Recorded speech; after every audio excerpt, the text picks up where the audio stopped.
Well, howdy everybody. Happy Wednesday. Hope your week is off to a good start so far. You're enjoying the warmer weather, the sunshine. Well, we've got it because, as we all know by now, big changes are heading our way, but we've got a couple more afternoons that are going to look very similar to today, perfectly seasonable from start to finish. But most of this forecast will be focused on what we expect to change temperature-wise. We'll talk about winter precipitation. We'll cover all the bases in terms of what you may be worried about for early next week. So, well, let's just jump into it. We're about 15 minutes from live at 5, so I'll make this pretty short and sweet, and then you can head over to Channel 3 and catch the full forecast from Max Crawford. So, first, we're going to look at radar because a few of our southern counties did see some light showers kind of stream across places like Austin, Waller, San Jacinto, Montgomery counties. If you saw rain, you were one of the few, and you likely didn't see it for very long. They moved in and out really light, probably trace accumulations, in fact, at best. So all that now clearing off to the east of us, headed for the coastline of Louisiana, most of this being pushed off that way by a coastal area of low pressure. So now we're left with partly cloudy skies, temperatures in the 60s. Again, this is exactly what we expect this time of year, low 60s. But we are going to see those clouds clear out pretty quickly over the next several hours. That's going to help us to cool really efficiently overnight. So we're going to see area lows settle in the 30s. We're looking at our friends off to the north and northeast. Potentially you are going to drop below freezing before we start our Thursday morning. So Crockett, forecasting it down to about 30. Centerville, Madisonville, freezing on the dot. Hearn, Cameron, Trinity, you're right around that freezing point, 32, 33 degrees.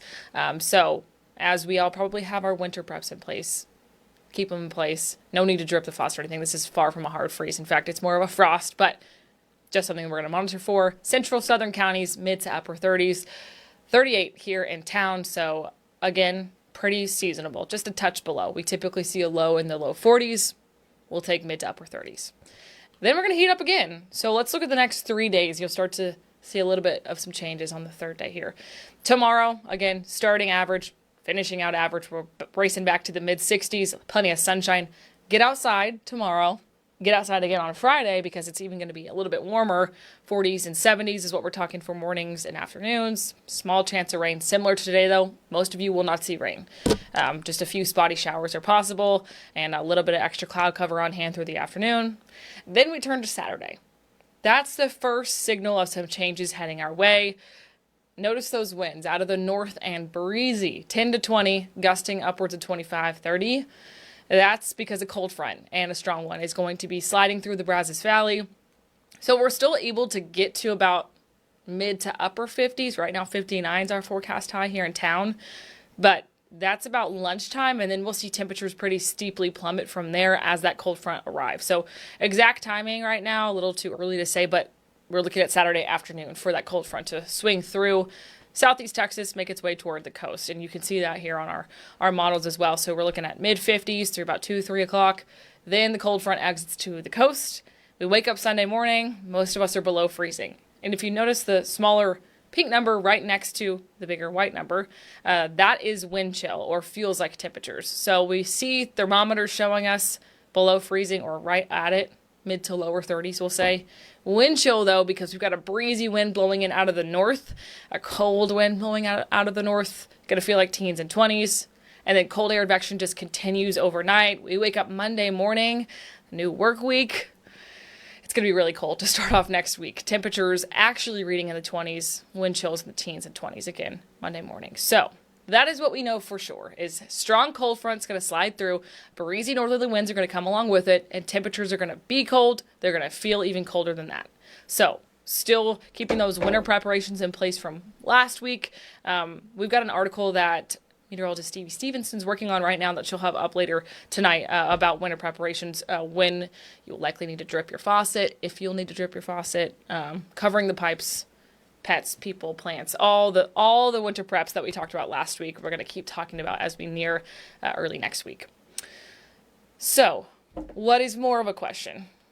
What is the question, arguably? Winter precipitation. Oh, now this is not even pulling data. Okay, hold on. So, the GFS model is having a little bit of trouble on this graphic, but we'll talk about the European model here then. So, our long-range models that I'm showing you here, one's a European model, one's an American model. They both take us out about 2 weeks. So this data that we're looking at is specifically for next Tuesday. The pinks, the blues, the purples that you see on the European side indicating we could see a mix of winter precipitation from snow to sleet. Right now, freezing rain we can't rule it out, but this shows us snow and sleet. American model, the GFS was also showing us that.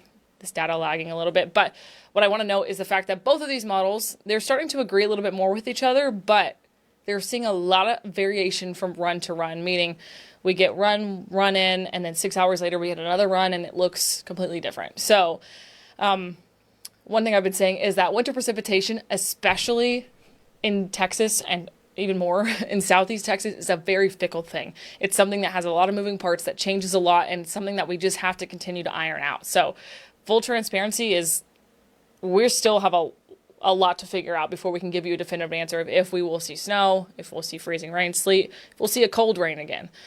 So what I do want to note, though, it is a real possibility that next week, Monday, Tuesday, Wednesday is really what the time frame we're looking at. It'll be cold as early as Saturday evening, and then it will stay cold through most of next week. But the precipitation window looks more likely. We get a little bit of a boost of moisture from a coastal low Monday, Tuesday, Wednesday. So those are kind of the 3 days we're watching right now. So let's see if this will move. Okay, there we go. Here's what we know for sure. Just recapping, summarizing. Arctic cold front's going to slide through Saturday afternoon. Likely going to see multiple hard freezes where temperatures are in the mid-20s to start off a couple mornings next week. So we'll talk preparations for that. Possible winter precipitation. That front arrives early, I'd say midday Saturday rather. Coldest time frames temperature-wise going to be Monday through Wednesday, which is also when we're monitoring for the precipitation, and it will still be cold even if we get precipitation. Once that moves out, the chill doesn't move out.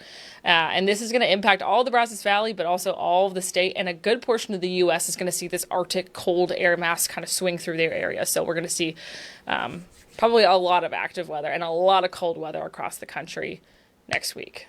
And yeah, does anybody have any questions? Feel free to put them in the comments. That's just a quick, rough summary of what we're watching for. I do, as I mentioned, though, this is something with a lot of moving parts, and that unfortunately our models change quite a bit from run to run, from model to model. So we are going to keep monitoring data trends as we go through the next several days, and we'll be able to get you a more concrete answer as we wrap up this work week. That's the hope and dream. But we're also going to keep updating online. Obviously, we'll get you all the details on air as well and on your weather app. But we've got a couple different stories up right now on kbtx.com. One that, again, Stevie's working on, talking about what we expect moving through the weekend, what will change as we head for the next work week. And as we get more data in, we're just going to keep that nice and fresh. So if you ever have any questions about how the forecast might have changed, how it will change, kbtx.com is a great place to check for those answers. Okay, no questions. So I'll just put the 10-day forecast up, and I'll step aside, and you guys can head over to channel 3 for Live at 5.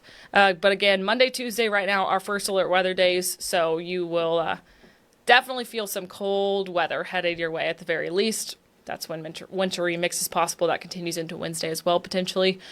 So a couple days that will need you to stay weather aware, have multiple ways to receive weather alerts. But again, keep checking in on kbtx.com. We'll be sure to get you the latest there, as well as on air and on your KBTX weather app.